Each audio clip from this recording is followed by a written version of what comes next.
Oh, hi, everybody. My name is Matt Storrs, and welcome to Mattsplaining. On today's episode, we have an expert on who is going to talk about their area of expertise, and I'm very excited to speak with them. Expert, please introduce yourself and tell us what you're an expert in.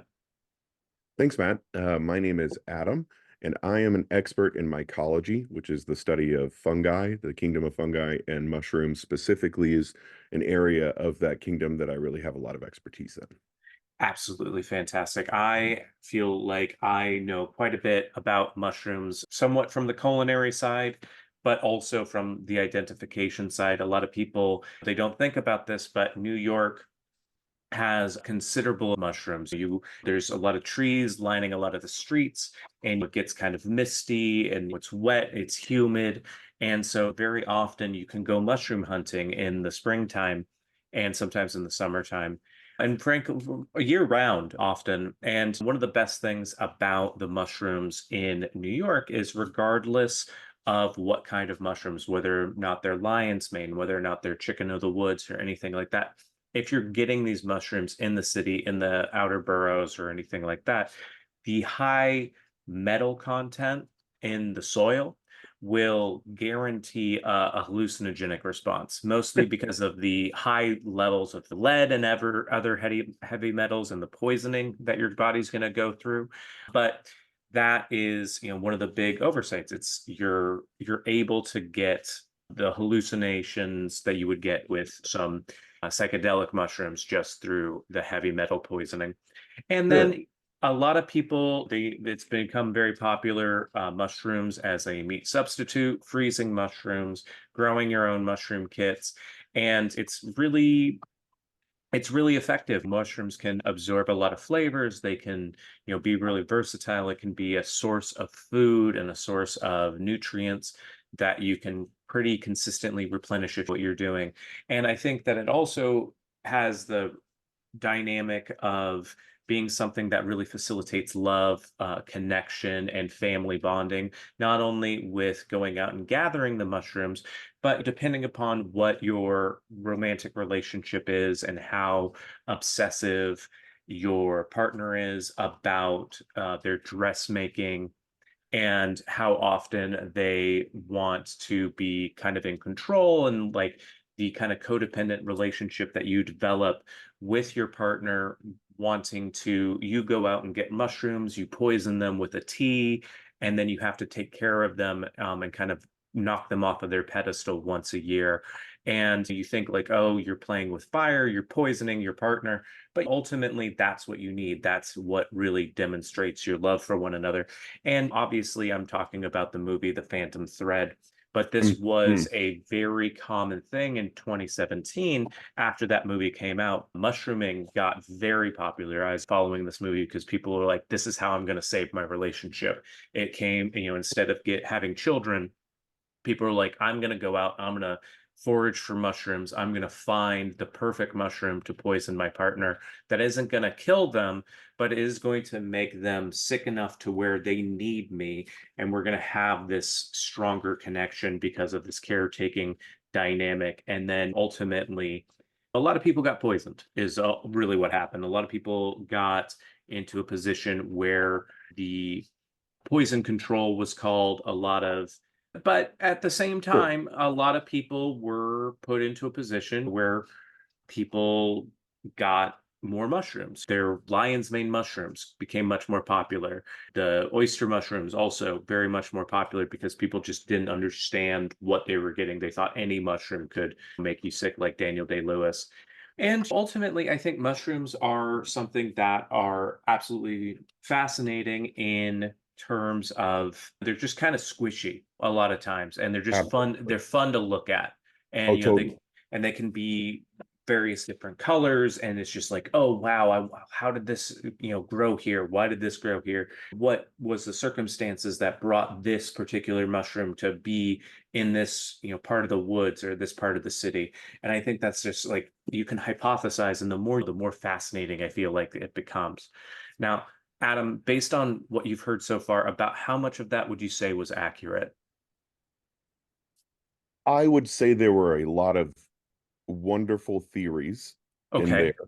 contributing to the popularization of mushrooms recently. And as a person who work is a part of a lot of different groups of experts who Hmm. help other people to identify mushrooms out in the wild, I would definitely characterize you the same way that we characterize people in those groups as being a potential risk for death.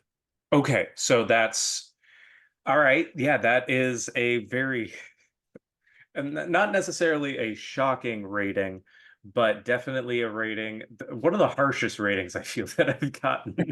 Yeah, so tell me what got you into mushrooms from the beginning. From the very beginning, I think it was kind of one of the last things you mentioned that they're squishy. Okay. There's a ton of them. They're all different colors and they have all different chemicals and they live in all different places all over the world. They're an immensely wide-ranging kingdom under fungi, and they're very different from pretty much everything else on Earth as far as their actual makeup and how they reproduce and what they eat and how they go through their life cycle. And it's weird because they are sort of like plants, but Hmm. they're actually more like animals in a lot of ways. And they fall in a kind of crevice between the two because they breathe oxygen and breathe out CO2, Hmm. and they feed off of substrate that they are growing in, like a plant, but they don't have any chlorophyll. And they have a completely different cell wall structure made out of a chemical called chitin, which is also found in the shells of like different types of sea life, like crabs, crustaceans, shellfish. Interesting. That's fascinating. I did not know that. Are there any theories why there might be that kind of cell wall dynamic of like a connection at all, or am I asking a too odd of a question? So there's a lot of theories Okay. out there, and some of them are very out there, including theories that mushrooms actually did not happen to occur as a part of the evolution of the species on Earth, that they were actually brought to Earth, much in the same way that they reproduce with their spores, which are extremely tough and are able to go long distances until they find the perfect conditions to grow in, that might have traveled here on an asteroid and possibly the asteroid that killed the dinosaurs. Oh wow. I mean, that's just a beautiful dynamic of history. It's like you take out one thing and then you kind of take over the planet. And so, well, I don't know if I mean, would you say that mushrooms have kind of become kind of dominant or were dominant at any point in history? So definitely dominant at a certain point in history. And the last theory I mentioned, obviously, when you look at the historical records of mushrooms and their appearance on Earth, that was well before the K2. So they existed in eons before that, in a time period where the Earth was extremely oxygen rich, Okay. and species like mushrooms that breathe in oxygen and breathe out CO2 would have been in a very, very advantageous environment for growth. So there are theories that during that time period of the Earth's after formation and into the evolutionary process, that mushrooms could have been much larger in size than they are now and would have been a dominant organism on the landscape of the earth, like tree-sized mushrooms, because they developed far before trees actually developed their cell wall structure to be able to grow upright. Oh wow, that's absolutely fascinating. Like so there would just be kind of forests instead of the mushrooms being at the forest floor, they were the forest itself. Or Right. potentially. And I would say more than being dominant, what mushrooms have excelled at is being indispensable as a part of the process of life here on Earth. They, in a very general way, are the garbage men of the world. They Okay. deal a lot in taking waste from plants, animals, all different types of species, and converting that through different processes into usable nutrients that it can trade in certain species with trees through a symbiotic relationship in exchange for nutrients from the tree, or that can be utilized in other ways by other plants as nutrients released as byproducts of the reproduction process of the mushroom. So, in a way, they have become an indispensable link in the chain of life. Otherwise, without mushrooms, we'd be 6 foot deep in decaying matter all over the place. Right. Yeah. That they're just there's no real alternative. They're kind of a necessity in a lot of ways. Well, at least that's what it sounds like. I mean, Plus, fungophobia was very, very huge in the United States and in Europe for a long time. And there's a whole theory about how that what came out of the dark ages because mushrooms were extremely prevalent during that time period where there were heavy rains, not a lot of sun, which is a perfect environment for them. mhm. And that the majority of the ones that grew during that time period were toxic. And there has been, like you have mentioned, a huge trend towards repopularization of understanding of mushrooms, not just from a culinary sense, but from a medical sense, and there's tons of groundbreaking research there. Not just there, but also possibilities for pollution cleanup, because mushrooms can break down whatever substrate works best for them or can be broken down by them, and can actually down oil that's been left out. So Paul Stamets himself did a study that proved that he could use different types of oyster mushrooms to eat wood chips coated in oil that was reclaimed from oil spills, and that the mushrooms would actually break that down into compostable soil for plants. That was That non-harm. that is fascinating. This might be an odd question, but do you have a favorite mushroom? I do have a favorite mushroom, and it's Okay. actually a combination of two different types of fungi. It's called, what you would see in a lot of books is a common name Hmm. as a lobster mushroom. It is a choice delicacy mushroom. I love to find them out in the wild. I've got some honey holes marked on GPS maps. So if you ever want to get out there and hunt, let me know. I've got some great places to go. But Wonderful. it is a type of short stem Rosella, which is a Hmm. white mushroom with a very chalky base and pretty flavorless on its own. But once it becomes parasitized by another mushroom that turns it a really nice sort of NBA basketball orange color, and it's why it's so Cool. easy to spot when you're foraging, and creates a bumpy texture on the outside. It actually changes the whole texture of the mushroom and the flavor, and has this sort of like lobstery flavor to it that's really buttery and delicious. And I recommend that being one of the top ones that if you're out there interested in foraging, you go out, learn how to identify, because there's not a lot of other poisonous lookalikes other than the jack-o'-lantern mushroom, Hmm. which you can actually find out if it's that one, because jack-o'-lantern mushrooms, if you cup them in your hand, they glow. Wow. Like what kind of glow do they give off? They actually emit a natural bioluminescence that is like a light green, like a dying glow stick that you got from a skating rink when you were a kid. Wow, that is so cool. I had no idea. Like, I've played video games where mushrooms are on the cave walls or whatever, and like some of them glow or whatever. But always chalk that up to being just a creative choice that the designers of the game made, as opposed to actually thinking that there could be mushrooms out there that did give off that glow. So that's a wild realization you just gave me. So I really appreciate that.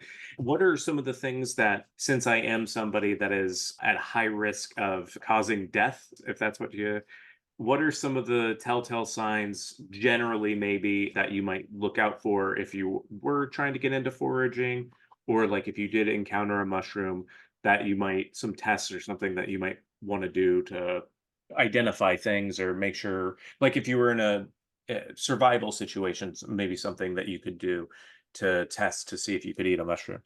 Absolutely. Number one is, do not believe anything that you're told as a rule of thumb to identify a poisonous mushroom. Okay.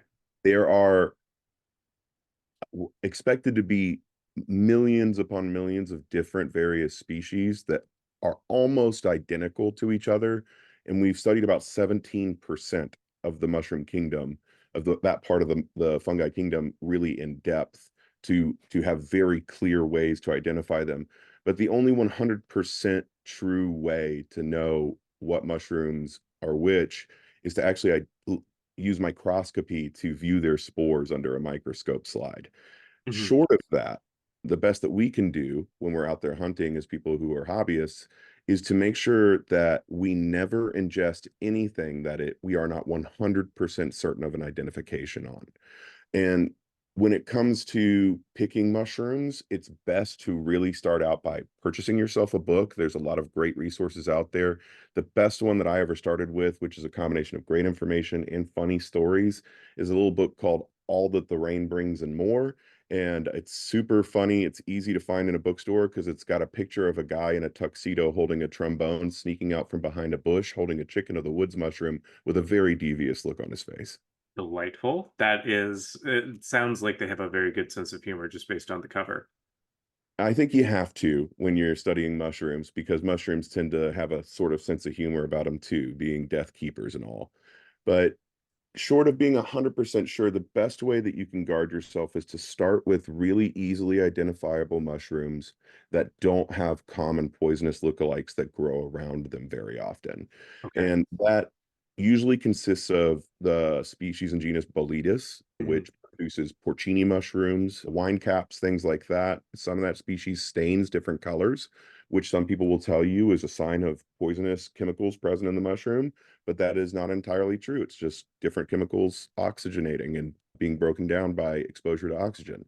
Another great, easy to identify mushroom with not a lot of deadly lookalikes, the oyster mushroom that you mentioned earlier. That's why that one's boomed in popularity.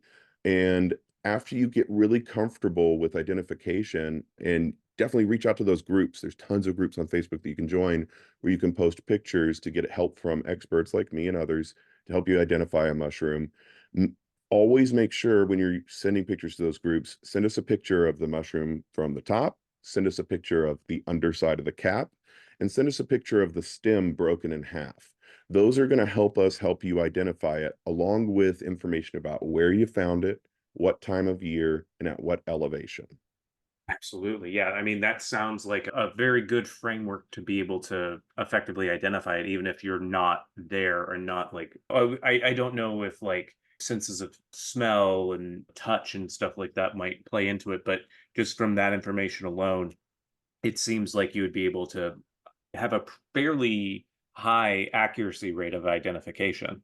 I would definitely not trust any AI based or camera based technology where something's going to spit out what it thinks it is from a computer database because it's not really getting fed a lot of the rest of that information that's necessary to make a really good guess at an identification.